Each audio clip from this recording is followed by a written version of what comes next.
My self Monika कस्बा। आज हम स्टार्ट करने जा रहे हैं जॉन स्टुअर्ट मिल। ये एक बहुत इंपॉर्टेंट पॉलिटिकल फिलोसोफर थिंकर थे, एक इकोनॉमिस्ट थे, पार्लियामेंट के मेंबर थे एंड सिविल सर्वेंट भी थे।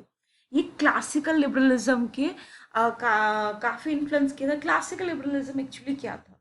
लिबरलिज्म का मतलब होता है लिबर्टी, फॉर्म ऑफ गवर्नमेंट जहाँ पे ये माना जाता है कि वी ऑल आर फ्री, और गवर्नमेंट क्या है वो रूल करनी चाहिए ऑन द नॉर्म्स, कि उसे ज़्यादा इंटरफेयर नहीं करना चाहिए प्राइवेट सेक्टर में। क्लासिकल लिबरलिज्म इसी फिलोसफी को मानते थे, लेजी फेयर फिलोसफी को।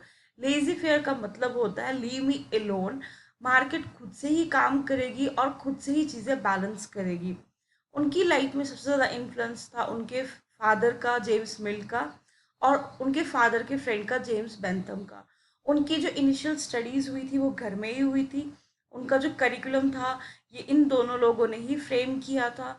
उनकी जो स्टार्टिंग की लाइफ थी इनिशियली बहुत हार्ड एंड डिफ़िकल्ट थी, बिकॉज़ उनको पूरे पूरे टाइम बस पढ़ाया जाता था, चीज़ें सिखाई जाती थी। बहुत छोटी एज में वो लेटर लैंग्वेज सीख चुके थे, और वो 12-13 साल की उम्र में इतने इंटेलेक्चुअल थे जैसे कि एक नॉर्मल ग्रेजुएट स्टूडेंट होता है। और उनकी लाइफ में बहुत इन्फ्लुएंस था उनकी वाइफ का। लेटर जो उनकी लाइफ थी, जो उनकी बुक थी वो भी उनने अपनी वाइफ के साथ ही मिलके लिखी हुई थी। और ऐसे भी इन जर्नल भी उनकी आइडियोलॉजीज वगैरह इंटेलेक्चुअल लेवल पे भी वो अपनी वाइफ से बहुत ज़्यादा प्रभावित थे। उनका जो एंटायर चाइल्डहुड था वो किताबों की आगे पीछे ही घुमा था, because of his father and his friend Jeremy Bentham. But बाद में कुछ टाइम के बाद उनका नर्वस ब्रेकडाउन हुआ था, इतने स्ट्रेस को जेल झेल के। At the end of story वो रिकवर हुए थे पॉइंट्स सेल्फ लर्निंग से। Bill and his important books, Elements of Political Economy, System of Logic, On Liberty, Subjugation of Women। जो ये Subjugation of Women है, यही बुक बाद में जाके बहुत सारे थिंकर्स के, लेटर फेमिनिस्ट्स के लिए एक प्लेटफॉर्म बनता है लिखने का। The consideration of representative government, utilitarianism, 3 essays on religion. यहाँ पे हम थोड़ा सा यूटिलिटेरियनिज्म को समझेंगे, बिकॉज आगे हम इस फिलोसफी को क्रिटिसाइज करेंगे मिल, उससे पहले हमें इसका जानना ज़रूरी है। यूटिलिटेरियनिज्म का बेसिक फंडा है action that makes me happiness as well been for effect individual. हमारी लाइफ में क्या होता है, जो भी एक्शंस हमें खुशी देते हैं वो क्या करते हैं, हमारी लाइफ में हमारा प्लेजर इंक्रीज करते हैं, और जो भी चीज़ें हमें अच्छी नहीं लगती वो हमारे को क्या करती है, पेन देती है। बेसिक नोशन है तो वो काफ़ी ज़्यादा ठीक थे, उन्हें लगता था कि इट्स गुड। बट जो जर्मनी बेंथम का यूटिलिटेरियनिज्म था उससे मिल नाखुश थे। Mill believe the pleasure different quality. वो कहते थे प्लेजर क्वालिटी वाइज डिफरेंट है। जैसे आप अगर पॉइंट पढ़ते हो आपको एक इंटेलेक्चुअल लेवल का प्लेजर मिलता है, उसके कंपेयर में अगर आप कोई गेम खेलते हो उससे आपको अलग मिलता है। लेकिन बेंथम के हिसाब से डिफर क्वांटिटी में है, कितना अमाउंट है। आप अगर कोई चीज़ आपको प्लेजर दे रही है तो कितने लंबे टाइम के लिए दे रही है, उसकी क्वांटिटी क्या है। For Mill poetry is better than pushpin. Pushpin एक गेम होती है, वो मानते थे कि क्योंकि पोइट्री हमें इंटेलेक्चुअल लेवल पे प्लेजर प्रोवाइड करती है। लेकिन बेंथम के लिए ये सब चीज़ें इक्वल थी। मिल कहते हैं it's better to human being dissatisfied than a pig satisfaction. वो कहते हैं इंसान को डिससेटिस्फाइड रहने दो अगर उसको एक जानवर की ही सेटिस्फेक्शन चाहिए। लेकिन बेंथम कहते थे, बेंथम के लिए जो सबसे इंपॉर्टेंट था वो क्या था, आपका satisfaction. Mill on liberty. Mill was support of individual liberty. Individual liberty पे ये बात करते हैं, इनकी जो फेमस बुक है ऑन लिबर्टी, वहाँ पे ये सब चीज़ें ये इंक्लूड करते हैं, वो एक्सप्लेन करते हैं इस चीज़ को एक सवाल के साथ। What's right for society to interfere with the liberty of individual. क्या सोसाइटी का हक है इंडिविजुअल की लिबर्टी से इंटरफेयर करना इंडिविजुअल लिबर्टी में, और कि नहीं। यहाँ पे मिल बहुत क्लियरली दो चीज़ों में इस चीज़ को समझाते हैं। वो कहते हैं इन सेल्फ रिगार्डिंग, मतलब हमारे अपने पर्सनल मामले में, कि हमें क्या खाना है, हमें कैसे सोना है, हमें कैसे पढ़ना है, हमें अपनी लाइफ की छोटी छोटी चीज़ें कैसे करनी है, उसमें एक इंसान पूरा फ्री है, person is free. In others regarding it can be restricted. I will tell you an example for this. For example you are drinking and driving. आप ड्रिंकिंग एंड ड्राइविंग कर रहे हैं, drinking is your personal thing, but आप drive कर रहे हैं और आप रोड पे है, और आपकी ड्राइविंग एंड ड्रिंकिंग से किसी को भी नुकसान हो सकता है। उस मामले में आपको जो सोसाइटी है, जो गवर्नमेंट है, वो क्या कर सकती है, आपको रिस्ट्रिक्ट कर सकती है। वुमेन्स, वो वुमेन्स को इक्वल राइट देते थे और वो एम्फेसिस देते थे कि एक सोसाइटी है वहाँ पे जो मिनॉरिटी होती है कभी भी जो उसका ओपिनियन है उसे नज़रअंदाज नहीं करना चाहिए, उसे भी इम्पोर्टेंस देनी चाहिए। And we need to understand अगर मिनॉरिटी की कोई मतलब डिफरेंसेस है या कुछ अपने पर्सनल ओपिनियंस है, अगर वो कुछ चेंजेस चाहती है उस पर भी ध्यान दिया जाए। Mill on representative government, Mill favour करते हैं डेमोक्रेसी, वो कहते हैं कि डेमोक्रेसी बाकी सभी गवर्नमेंट से क्या है, काफ़ी बेहतरीन है। क्यों? क्योंकि एक इंसान का जो माइंड होता है ना वो तभी काम करता है और तभी प्रॉपर वर्क कर सकता है जब उसे फ्रीली छोड़ दिया जाए।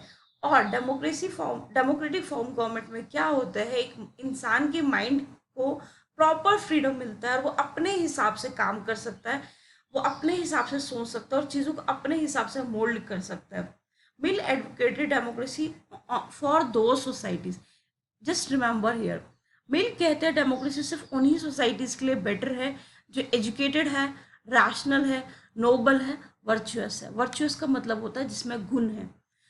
वो मानते हैं जिन कंट्रीज में अभी ये सब चीज़ें नहीं है वहाँ पे क्या आप मेजॉरिटी नहीं रख सकते, वो सपोर्ट करते हैं प्लूरल वोटिंग को। प्लूरल वोटिंग आप समझिए यहाँ पे, वो मानते हैं एक सोसाइटी में जो एजुकेटेड लोग होते हैं, इलाइट क्लास होती है, वो ज़्यादा समझदार होती है कॉमन लोगों से जिनको चीज़ों की नॉलेज नहीं होती है।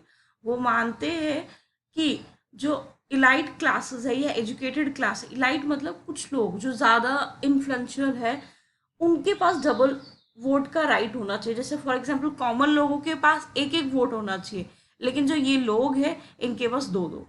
Mill said democracy is not suitable for non-European states. उन्होंने डेमोक्रेसी किस कंट्री के लिए सुटेबल बोली थी? यूरोप के लिए। वो कहते थे कि यूरोप से बाहर जितनी भी कंट्रीज है उनमें जो डेमोक्रेसी है वो परिश नहीं कर सकती। परिश मतलब होता है खिल नहीं सकती है, क्योंकि वो वहाँ के लोग अभी इतने समझदार नहीं है। ये सपोर्ट डेस्पोटिज्म इन सच सोसाइटीज। डेस्पोटिज्म मतलब जहाँ पे कोई एक पर्टिकुलर रूल करेगा इंसान। He was also support of British imperialism. उनके जो फादर थे यहाँ पे सिविल सर्वेंट थे, वो खुद इंडिया में सिविल सर्वेंट थे और उनका मानना था जो ब्रिटिशर्स का रूल है इंडिया पे वो बहुत करेक्ट है।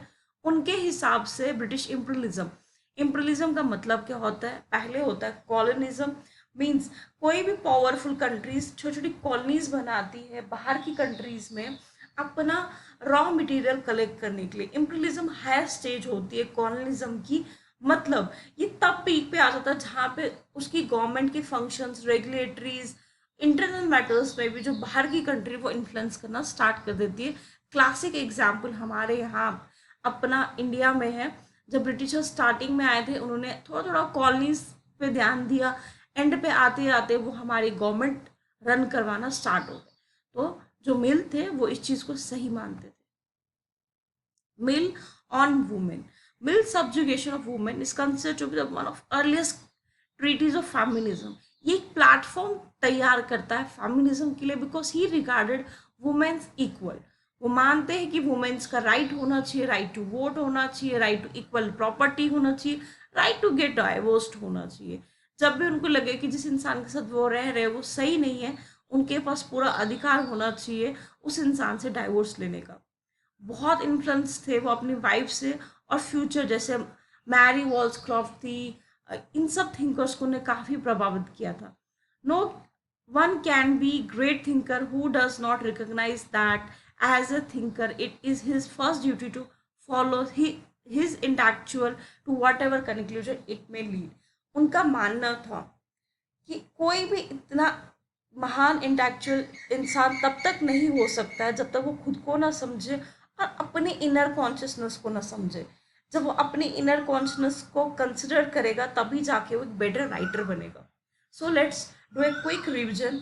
हमने मिल के बारे में पढ़ा। मिल लिबर्टी को सपोर्ट करते थे, वुमेन्स राइट को सपोर्ट करते थे, रिप्रेजेंटेटिव गवर्नमेंट को सपोर्ट करते थे, और जो जर्मनी बेंथम था उसके उनके जो यूटिलिटेरियनिज्म थे उसको क्रिटिसाइज करते थे। उनके हिसाब से एक इंसान बेटर डिससेटिस्फाइड है देन अ पिग सेटिस्फेक्शन, जानवर की सेटिस्फेक्शन से। वो कहते थे गवर्नमेंट आपको तभी रिस्ट्रिक्ट करती है in others regarding, self regarding you are free.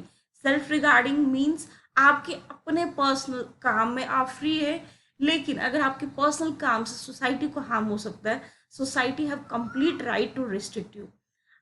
And one more thing, आप सभी मुझे कोई भी आंसर राइटिंग पॉलिटिकल साइंस में कोई भी पर्टिकुलर क्वेश्चन लिख के दीजिए, so that I can understand कि आप कैसे लिखते हैं। कुछ भी लिखिए, don't worry, I am not going to जज you anyway, just want to know कि आप कैसा लिखते हैं। And this is just introductory of these thinkers.